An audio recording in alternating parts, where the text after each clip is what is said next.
Welcome back to More Than the Beard. I don't know what I'm doing with my thumbs here. We're just going to roll with it. I wanted to welcome you back. Today we have Colby. It's a great interview. I'm really excited for this. I know I say this all the time, but it's still true. So I hope you enjoy it and go. All right, Colby. Well, I appreciate you coming on, my friend. The floor is yours. Take it away. Thank you. Yeah. So my name is Colby Roy. I have a YouTube channel called 10 Minutes for Men in Christ. I basically do a situation where I like to mentor men. I feel like it's been a calling for me to do. And so a lot of my videos talk about men's issues. A lot of my videos talk about the importance of male role models, the importance of fathers, and things of that nature. And yeah, my channel is very faith-based, but I definitely welcome all men to my channel of all different faith backgrounds. It really doesn't matter to me. I'm open to helping anybody. So that's where that comes into play. That's awesome. So tell me about yourself, like family.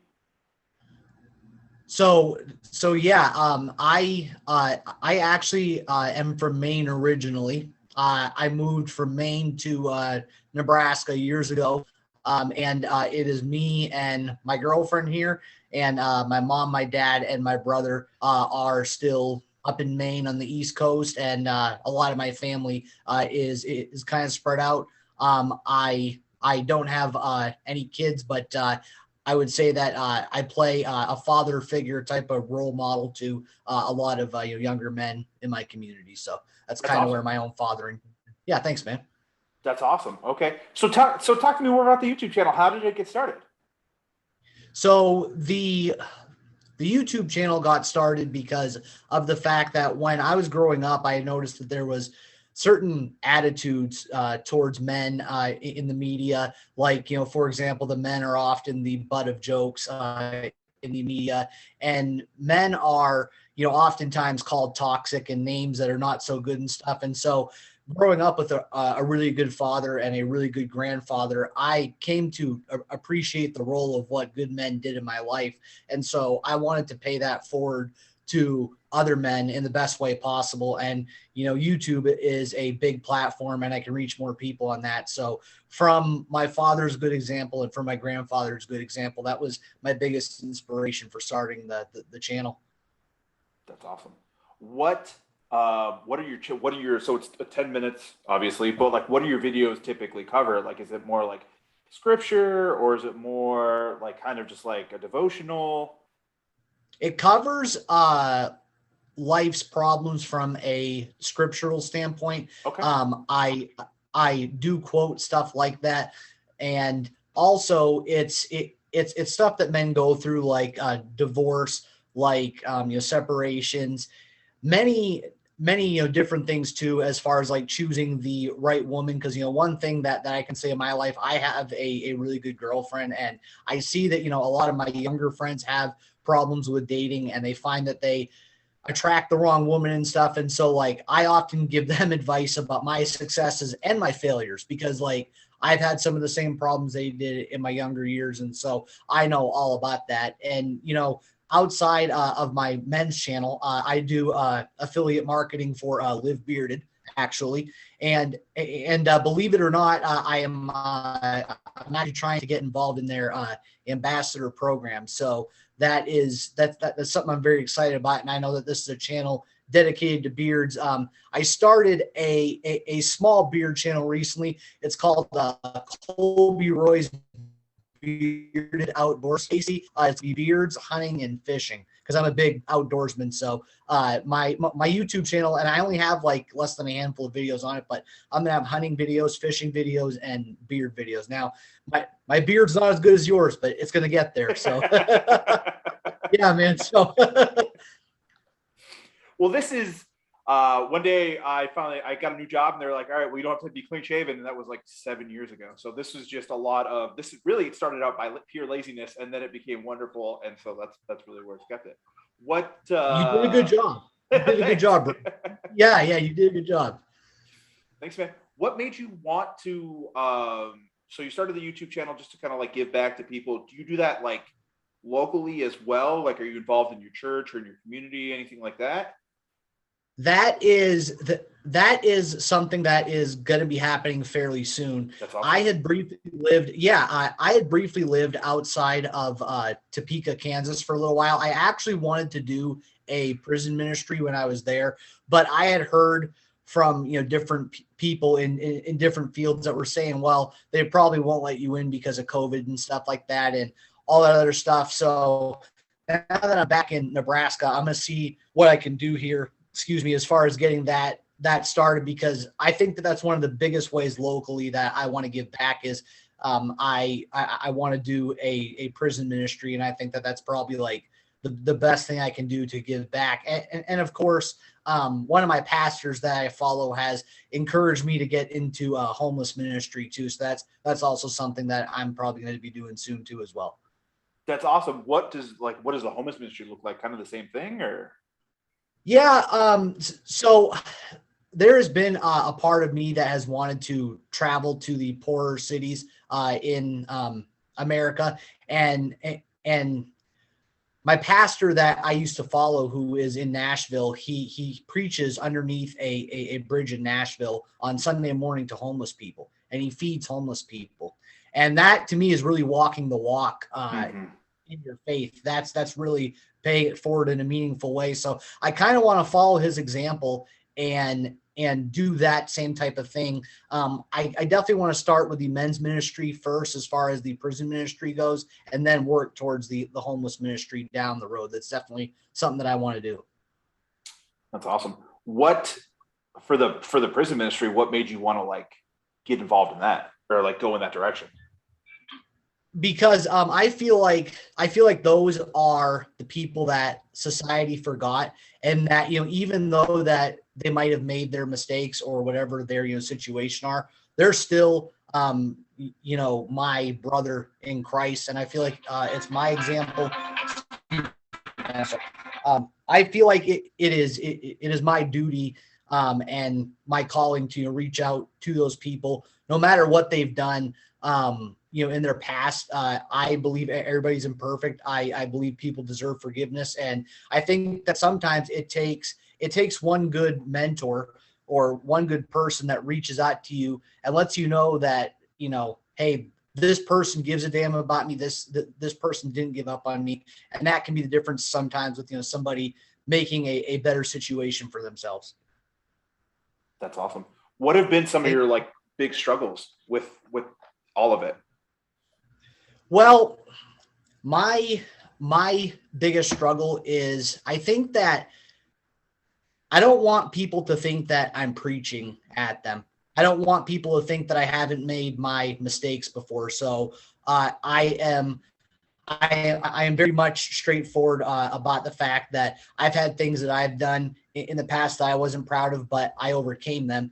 And another thing that I sort of struggle with is the fact that sometimes people can misinterpret what you say and stuff, or they can misunderstand what you're trying to say.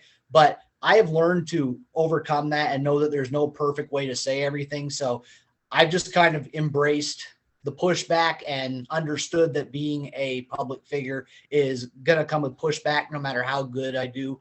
And that's just kind of part of the game. So it's allowed me to practice having thick skin. So that's been a blessing, really.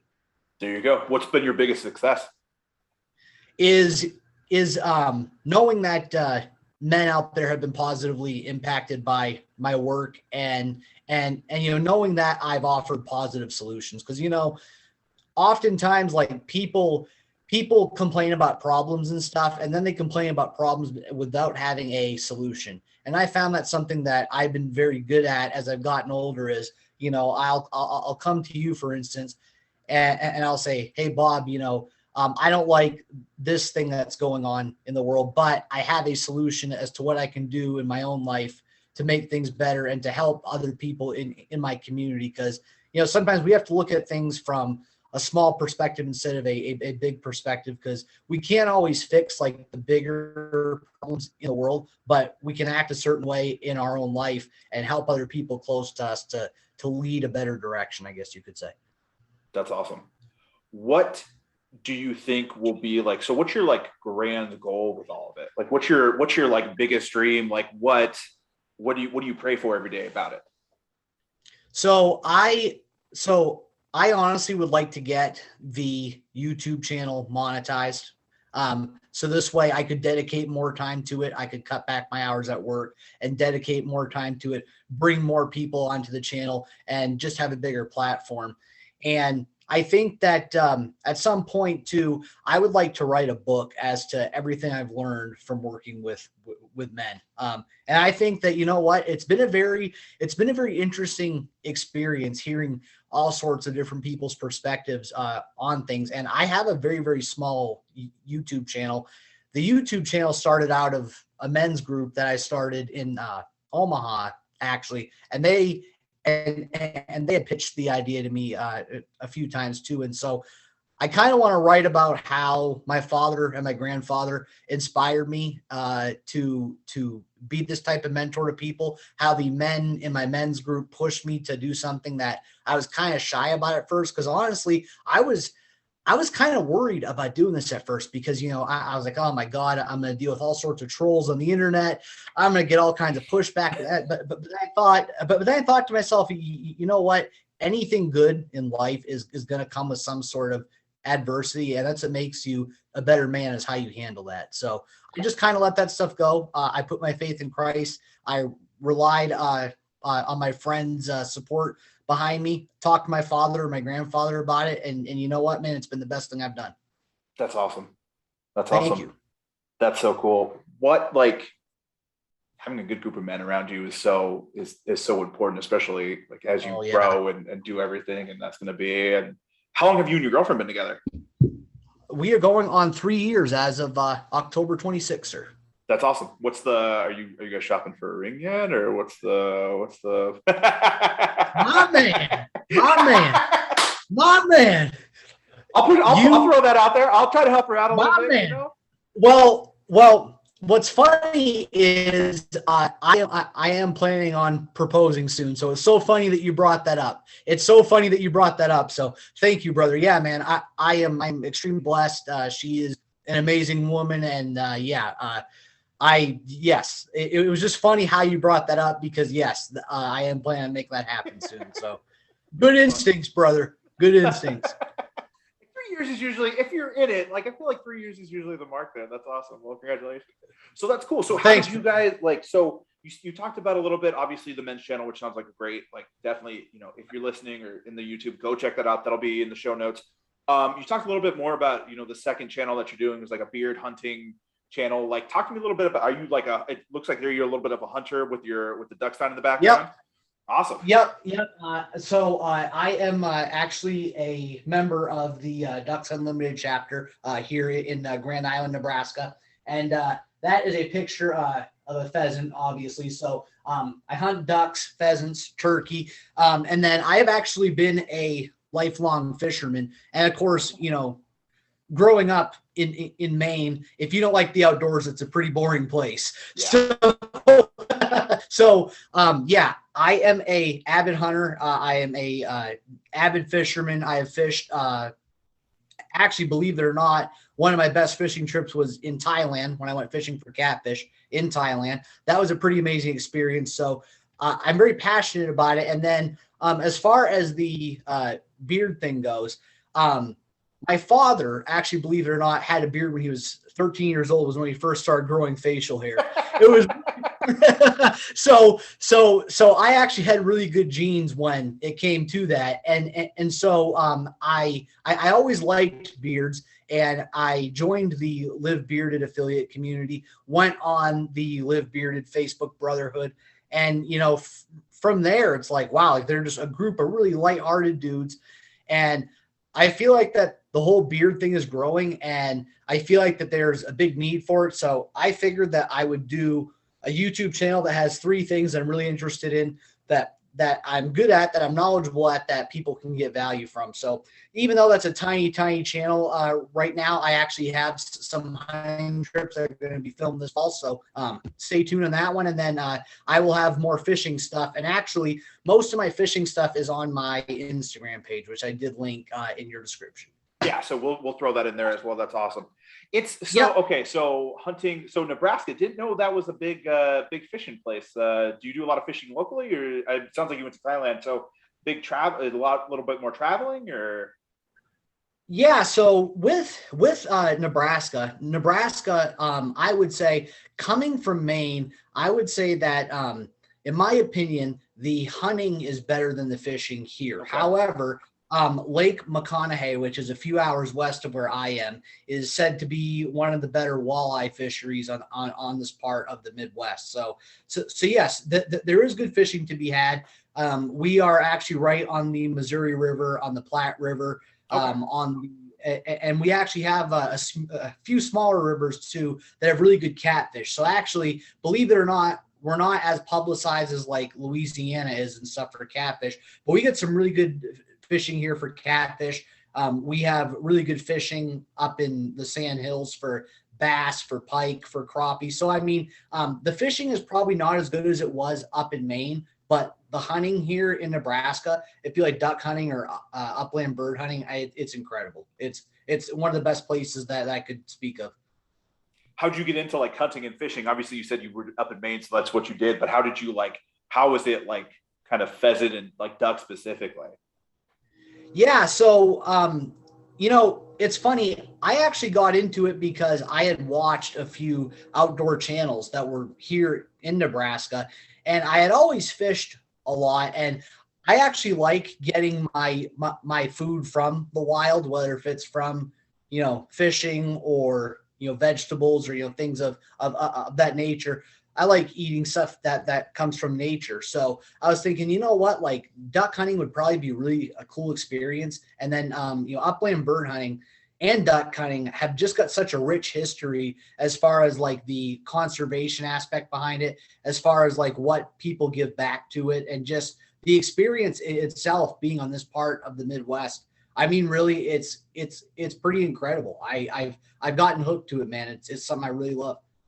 Talk to me a little bit more about that like conservation piece of it, because I know typically hunters do really care about that, and it just seems like it's not like as talked about as much. So like talk to me a little bit about that. Well, the conservation stuff obviously comes from things like Ducks Unlimited, whereas like they give money back to a lot of wetlands. They do a lot of fundraisers, and I think that like if I'm not mistaken, and don't completely quote me on this, I think 85 cents of every dollar donated to Ducks Unlimited goes to wetland conservation.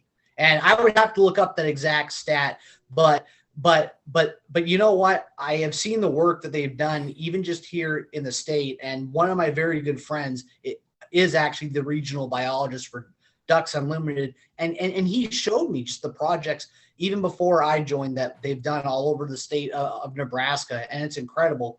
And then so you have other conservation projects too, like Pheasants Forever, which they have a bunch of chapters here in Nebraska.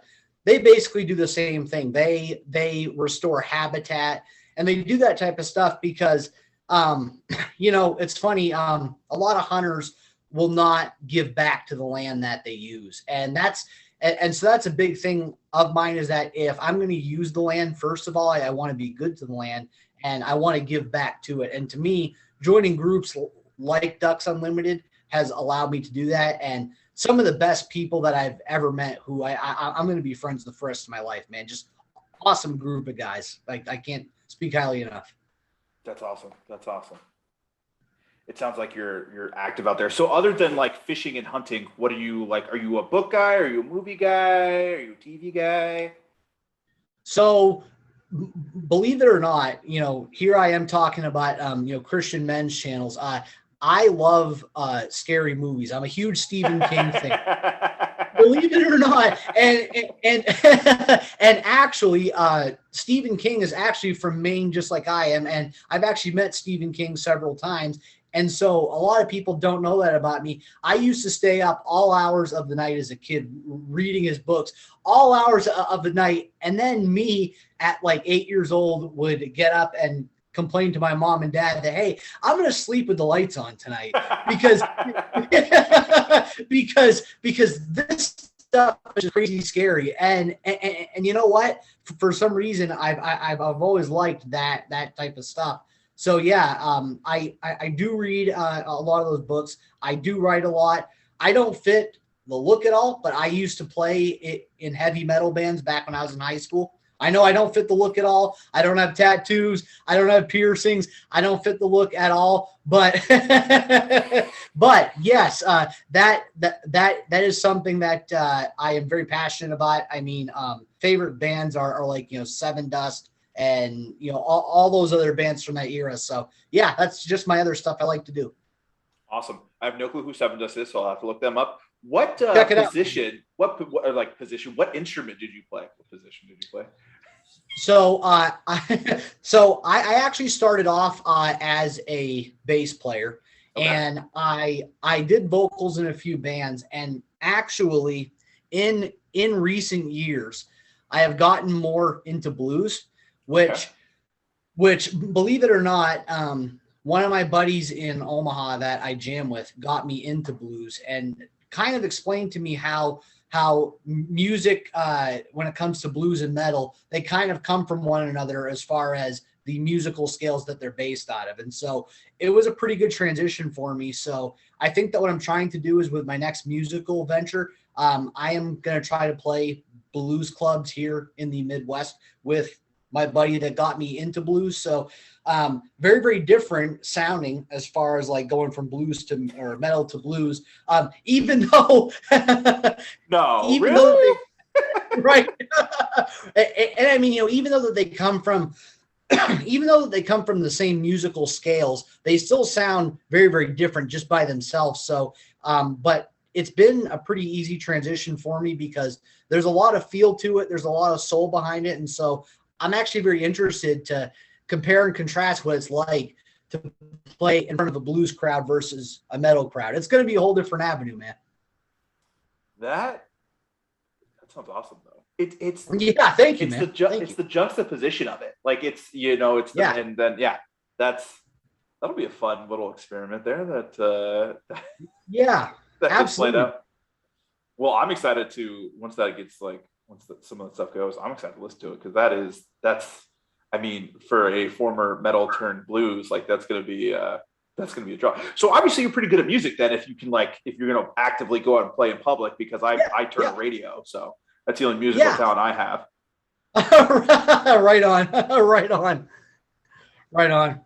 Yeah, yeah, and I have became good because I have always surrounded myself with people better than I am, and that's how I became really good. Because you know my buddy Jeff that I play with, to say that he's a good guitar player is an understatement. I mean, the guy like blows my mind, and I mean, I'm a really good musician. I mean, he's on a whole other level. So that's how that I get better. Is I just play with people that are better than myself and learn from them and just keep getting better, man. That's how I roll. I mean, I feel like there's a real life lesson in that, just in general. Like surround yourself with people that are better or like a step ahead, Right. and then as they pull you ahead, like You're right, man. That you're 100% right. There's a big life lesson in that. Yep, absolutely. that's awesome. How long have you been playing like musical instruments? Oh man, you know, going back to what was it? I've been playing since 2005, actually. Oh wow, okay, so it hasn't been. I mean, I guess that's 15, 16 years. So that'll that'll definitely do. Yeah. Long Yeah. enough time to get to master. So what do you play what are you going to be playing in the blues band then, or your set? I think that I'm gonna play guitar. Okay.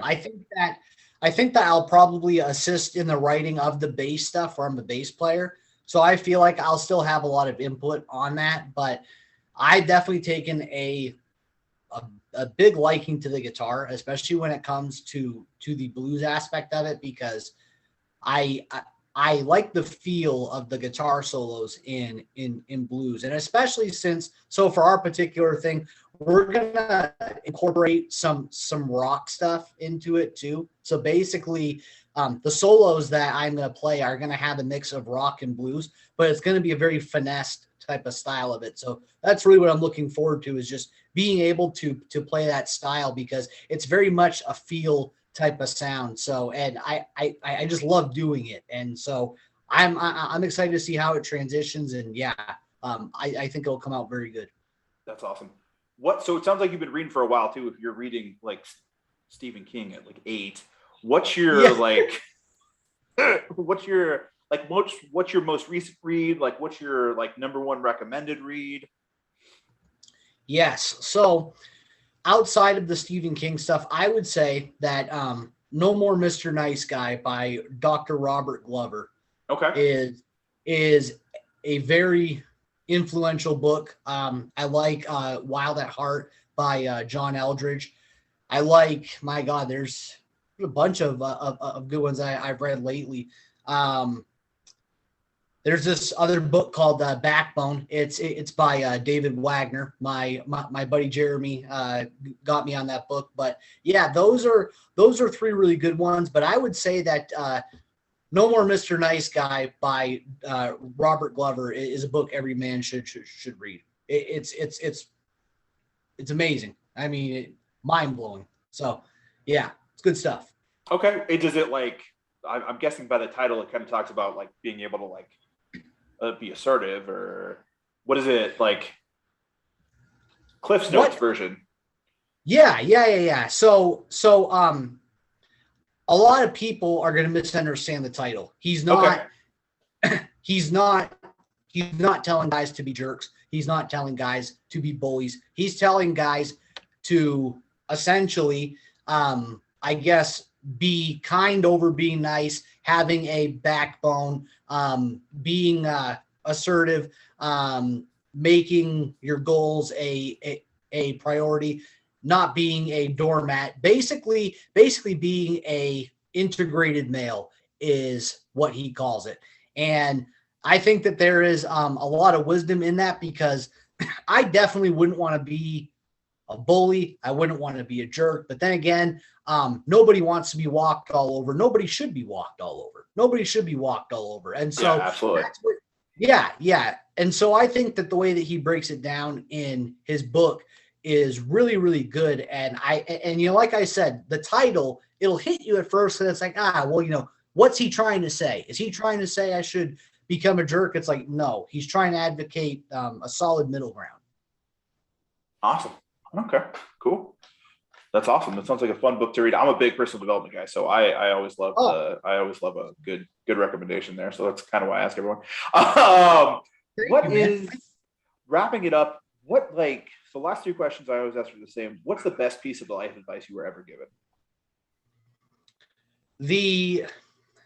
Wow, that's interesting. That's a really good question. That's a damn good question. I would say that the best piece of life that I have been given is by my grandfather, and he always told me to never shy away from adversity. And he grew up in a abusive situation, moved from Maine to Hartford, Connecticut at the age of 17, didn't know anybody, got away from it, the bad situation he was in, moved back to Maine after a few years, made a really good life for himself after the horrible upbringing he had. So I think that the fact that he told me to never shy away from adversity, because he understood that anything good in life before you get to it is going to come with roadblocks and setbacks, and it's how you handle that. And so I think that there's very good wisdom in it. And my grandfather, thank God he's still alive, he still tells me that. So yeah, man, I am very blessed, and that was good advice he gave me. Awesome. What do you want your legacy to be? So as far as my legacy goes, I want to be the guy that walked the walk. So you know what? People poke fun at the fact that some guy wants to start a YouTube channel and be a leader of men. But you know what? I want to be the guy that said that I walked the walk, and when I said I was going to do something, I'm going to do it, and I'm going to fight like hell, getting to where I'm going, and overcome those obstacles. So just be that guy that led by example. That's what I want my legacy to be. It's a great answer. 100%. That's such a it's a great legacy to leave. Thank you, brother. I appreciate that. Thank you. Hey, Colby, I appreciate your time once again. thank you so much for coming on, my friend. It Thank has you, been buddy. a You too. pleasure talking with The pleasure you. is mine. And that's Colby. Perfect example of don't judge a book by its cover. Avid outdoorsman, avid mentor. This guy's about to try to go into prisons. That's big faith right there. I appreciate Colby coming on. Here at More Than the Beard, I believe that every beard has a story, and I'm here to tell it. I appreciate you watching or listening. Please consider subscribing and leaving a review. I'd love to hear from you. Let me know what you think. You have a wonderful day, and I'll see you next time.